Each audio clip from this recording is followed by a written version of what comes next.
मेरे प्यारे देशवासियों, नमस्कार। स्वतंत्रता दिवस की पूर्व संध्या पर आप सभी को मैं हार्दिक बधाई देती हूँ। हम सभी के लिए एक गर्व की बात है कि स्वाधीनता दिवस और गणतंत्र दिवस सभी भारतीय उत्साह और उमंग के साथ मनाते हैं। ये दिवस हमें भारतीय होने के गौरव का विशेष स्मरण कराते हैं। 15 अगस्त की तारीख हमारी सामूहिक स्मृति में गहराई से अंकित है। औपनिवेशिक शासन की लंबी अवधि के दौरान देशवासियों की अनेक पीढ़ियों ने ये सपना देखा था कि एक दिन देश स्वाधीन होगा। देश के हर हिस्से में रहने वाले पुरुष और महिलाएं, बूढ़े और जवान विदेशी शासन की बेड़ियों को तोड़ फेंकने के लिए व्याकुल थे। उनके संघर्ष में निराशा नहीं, अपितु बलवती आशा का भाव था। आशा का वही भाव स्वतंत्रता के बाद हमारी प्रगति को ऊर्जा देता रहा। कल जब हम अपने त्रिरंगे को सलामी दे रहे होंगे तो हम उन सभी स्वाधीनता सेनानियों को भी श्रद्धांजलि अर्पित करेंगे जिनके बलिदान के बल पर 78 साल पहले 15 अगस्त के दिन भारत ने स्वाधीनता हासिल की थी। अपनी स्वाधीनता का पुनः प्राप्त करने के बाद हम एक ऐसे लोकतंत्र के मार्ग पर आगे बढ़े जिसमें सभी वयस्कों को मतदान का अधिकार था। दूसरे शब्दों में कहे तो हम भारत के लोगों ने अपने नियति को स्वरूप देने का अधिकार स्वयं को अर्पित किया। अनेक लोकतांत्रिक व्यवस्थाओं में जेंडर, रिलीजन तथा अन्य आधारों पर लोगों के मताधिकार पर पाबंदियां होती थी, परंतु हमने ऐसा नहीं किया। चुनौतियों के बावजूद भारत के लोगों ने लोकतंत्र को सफलतापूर्वक अपनाया। लोकतंत्र को अपनाना हमारी प्राचीन लोकतांत्रिक मूल्यों की सहज अभिव्यक्ति थी। भारत भूमि विश्व के प्राचीनतम गणराज्यों की धरती रही है। इसे लोकतंत्र की जननी कहना सर्वथा उचित है। हमारे द्वारा अपनाए गए संविधान की आधारशिला पर हमारी लोकतंत्र का भवन निर्मित हुआ है। हमने लोकतंत्र पर आधारित ऐसी संस्थाओं का निर्माण किया जिनसे लोकतांत्रिक कार्यशैली को मजबूती मिली। हमारे लिए हमारा संविधान और हमारे लोकतंत्र सर्वोपरि है। अतीत पर दृष्टिपात करते हुए हमें देश के विभाजन से हुई पीड़ा को कदापि नहीं भूलना चाहिए। आज हमने विभाजन विभीषिका स्मृति दिवस मनाया। विभाजन के कारण भयावह हिंसा देखी गई और लाखों लोग विस्थापित होने के लिए मजबूर किए गए। आज हम इतिहास की गलतियों के शिकार हुए लोगों को श्रद्धांजलि अर्पित करते हैं। प्यारे देशवासियों, हमारे संविधान में ऐसे 4 मूल्यों का उल्लेख है जो हमारे लोकतंत्र को सुदृढ़ बनाए रखने वाले 4 स्तंभ हैं। ये मूल्य है न्याय, स्वतंत्रता, समता और बंधुता। ये हमारी सभ्यता के ऐसे सिद्धांत हैं जिन्हें हमने स्वाधीनता संग्राम के दौरान पुनः जीवंत बनाया है। मेरा मानना है कि इन सभी मूल्यों के मूल में व्यक्ति की गरिमा की अवधारणा विद्यमान है। प्रत्येक व्यक्ति समान है और सभी को ये अधिकार है कि उनके साथ गरिमापूर्ण व्यवहार हो।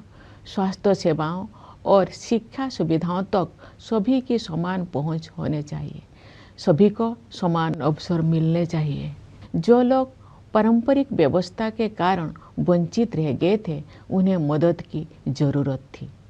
इन सिद्धांतों को सर्वोपरि रखते हुए हमने 1947 में एक नई यात्रा शुरू की। विदेशी हुकूमत की लंबी अवधि के बाद स्वाधीनता के समय भारत घोर गरीबी से जूझ रहा था, लेकिन तब से अब तक के 78 वर्षों में हमने सभी क्षेत्रों में असाधारण प्रगति की है।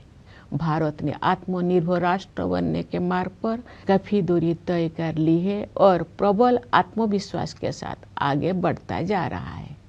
आर्थिक क्षेत्र में हमारी उपलब्धियां साफ साफ देखी जा सकती है।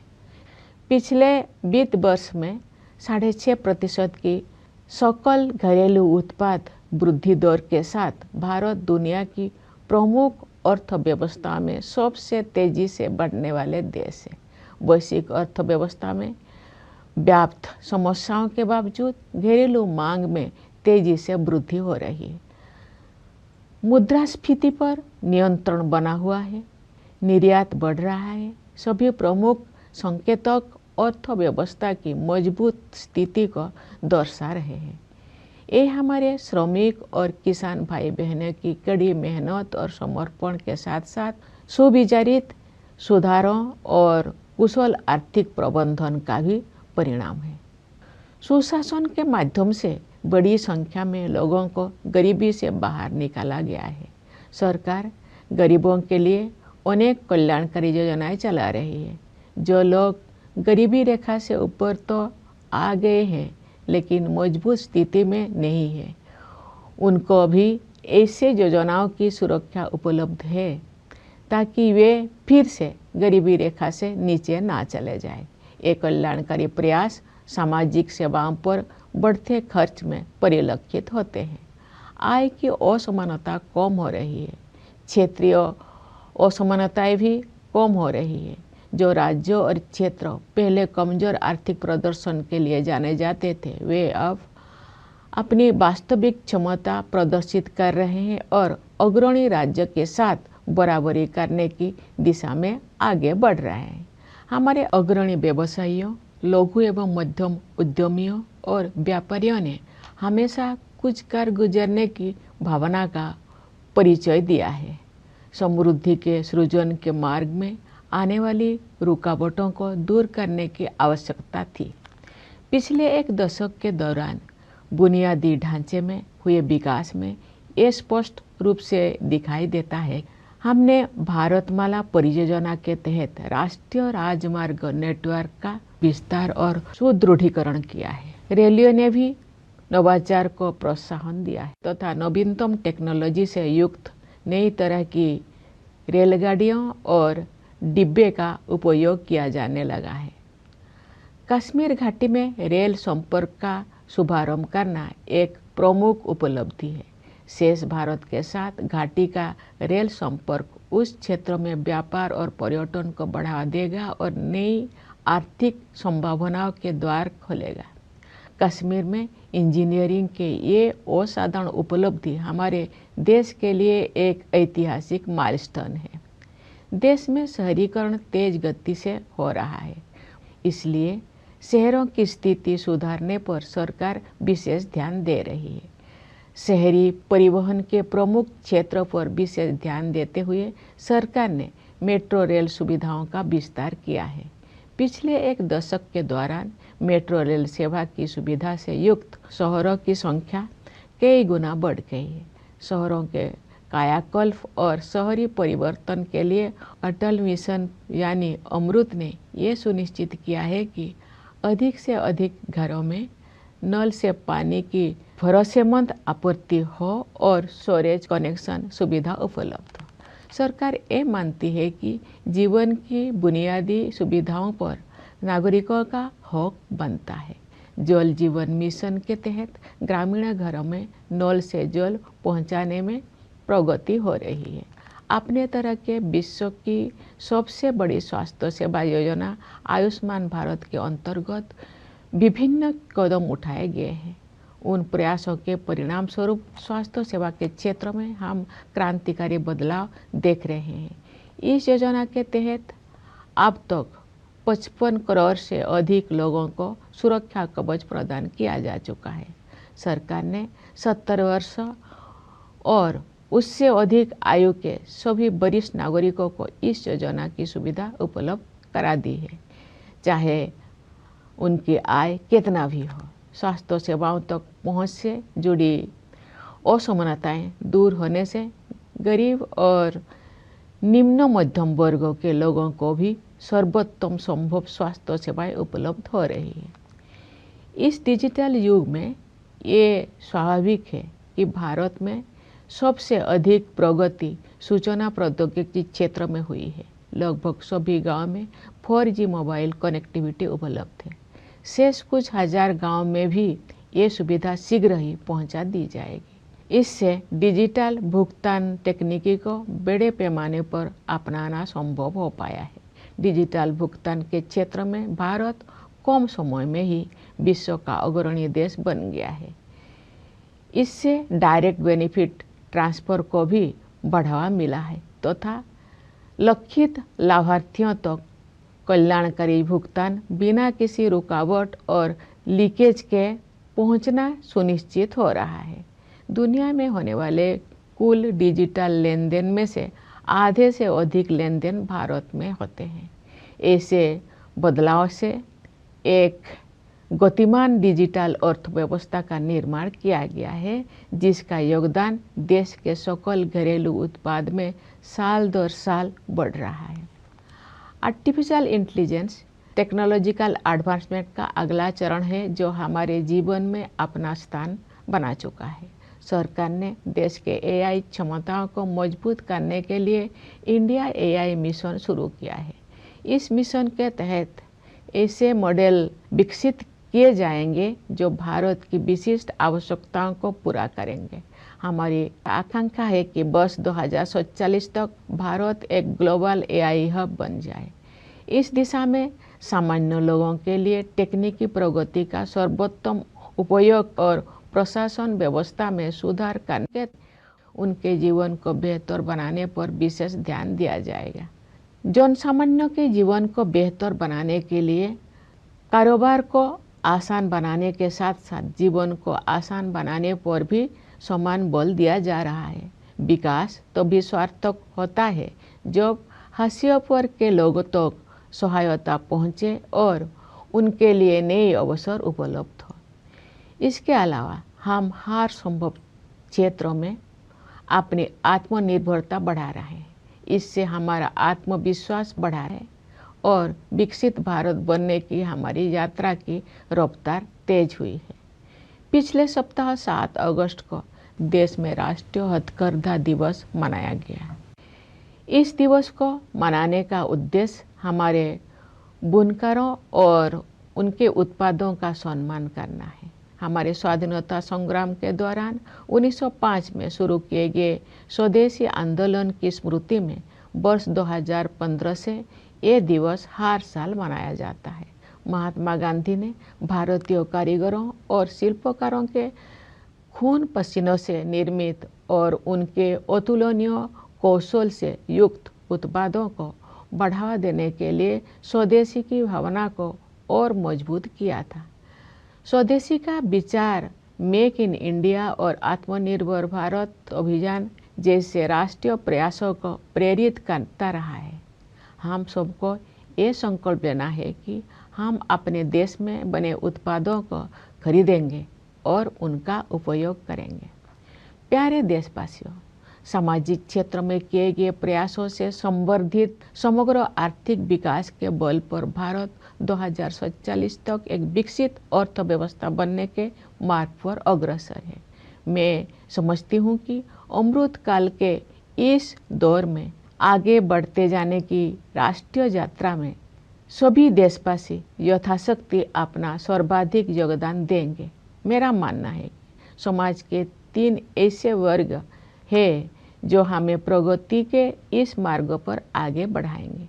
ये 3 वर्ग है हमारे युवा, महिलाएं और वे समुदाय जो लंबे समय से हाशिए पर रहे हैं।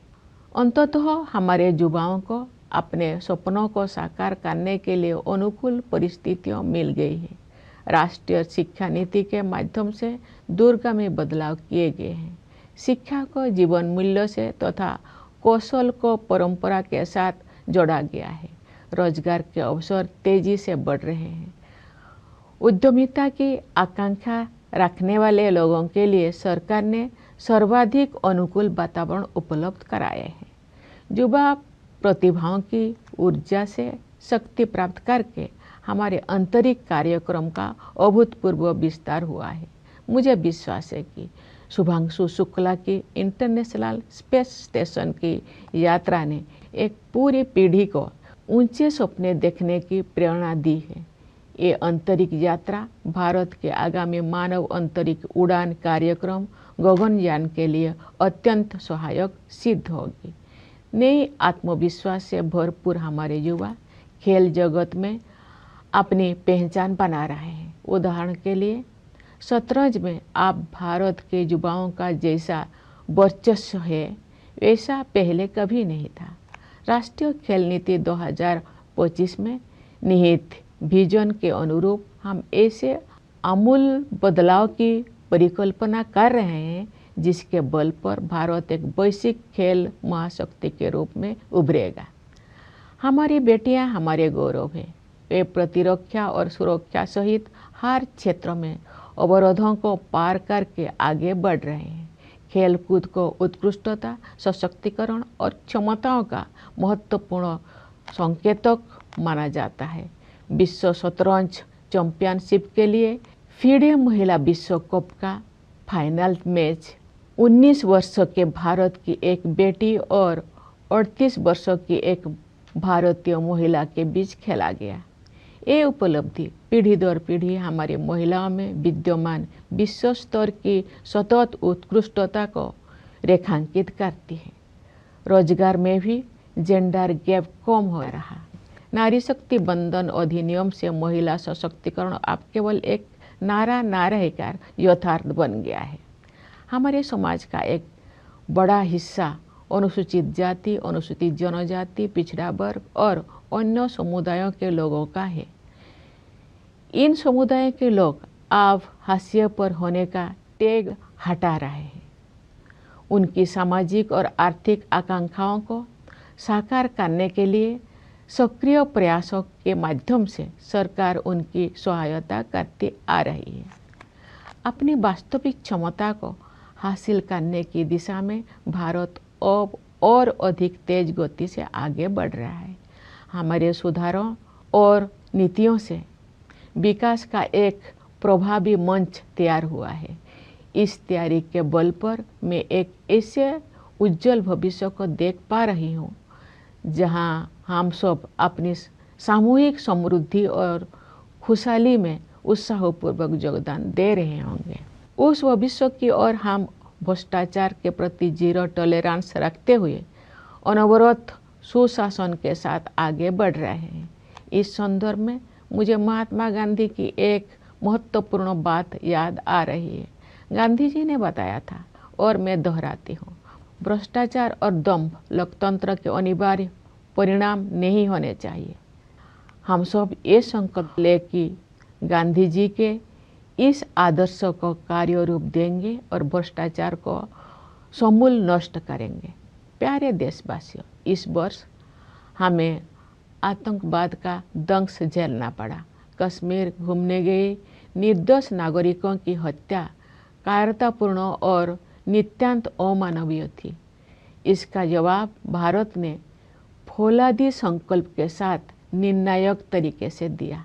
ऑपरेशन सिंदूर ने ये दिखा दिया कि जब राष्ट्र की सुरक्षा का प्रश्न सामने आता है तब हमारे सशस्त्र बल किसी भी स्थिति का सामना करने के लिए पूरी तरह सक्षम सिद्ध होते हैं।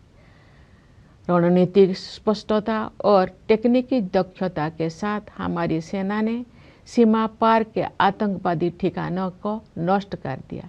मेरा विश्वास है कि ऑपरेशन सिंदूर आतंकवाद के विरुद्ध मानवता की लड़ाई में एक मिसाल के तौर पर इतिहास में दर्ज होगा।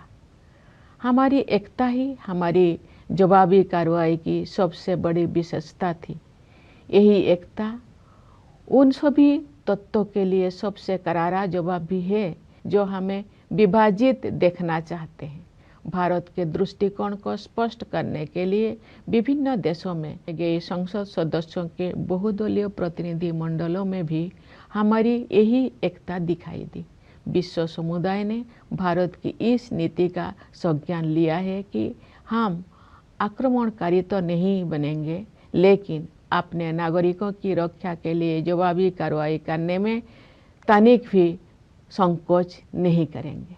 ऑपरेशन सिंदूर प्रतिरक्षा के क्षेत्र में आत्मनिर्भर भारत मिशन की परीक्षा का भी अवसर था। अब ये सिद्ध हो गया है कि हम सही रास्ते पर हैं। हमारा स्वदेशी विनिर्माण उस निर्णायक स्तर पर पहुंच गया है जहां हम अपनी बहुत सी सुरक्षा आवश्यकताओं को पूरा करने में भी आत्मनिर्भर बन गए हैं। ये उपलब्धियाँ स्वाधीन भारत के रक्षा इतिहास में एक नए अध्याय का सूत्रपात है। प्यारे देशवासियों, इस अवसर पर मैं आप सभी से ये आग्रह करना चाहती हूँ कि पर्यावरण की रक्षा के लिए आप सब हर संभव प्रयास करें। जलवायु परिवर्तन की चुनौती का सामना करने के लिए हमें अपने आप में भी कुछ परिवर्तन करने होंगे। हमें अपनी आदतें और अपनी विश्व दृष्टि में बदलाव लाना होगा। हमें अपनी धरती, नदियाँ, पहाड़ों, पेड़ पौधे और जीव जंतुओं के साथ अपने संबंधों में भी परिवर्तन करना होगा। हम सब अपने योगदान से एक ऐसे पृथ्वी छोड़कर जाएं जहां जीवन अपने नैसर्गिक रूप में फलता फूलता रहे। प्यारे देशवासियों, हमारी सीमाओं की रक्षा करने वाले सैनिकों, पुलिस तथा केंद्रीय सशस्त्र पुलिस बलों की ओर मेरा ध्यान विशेष रूप से जाता है। मैं न्यायपालिका और सिविल सर्विसेज के सदस्यों को भी अपनी शुभकामनाएं व्यक्त करती हूँ। विदेशों में स्थित भारतीय दूतावासों में कार्यरत भारतीय अधिकारियों और प्रवासी भारतीयों को भी मेरी ओर से स्वाधीनता दिवस की हार्दिक शुभकामनाएं। मैं एक बार फिर आप सभी को स्वाधीनता दिवस की बधाई देती हूँ। धन्यवाद। जय हिंद, जय भारत।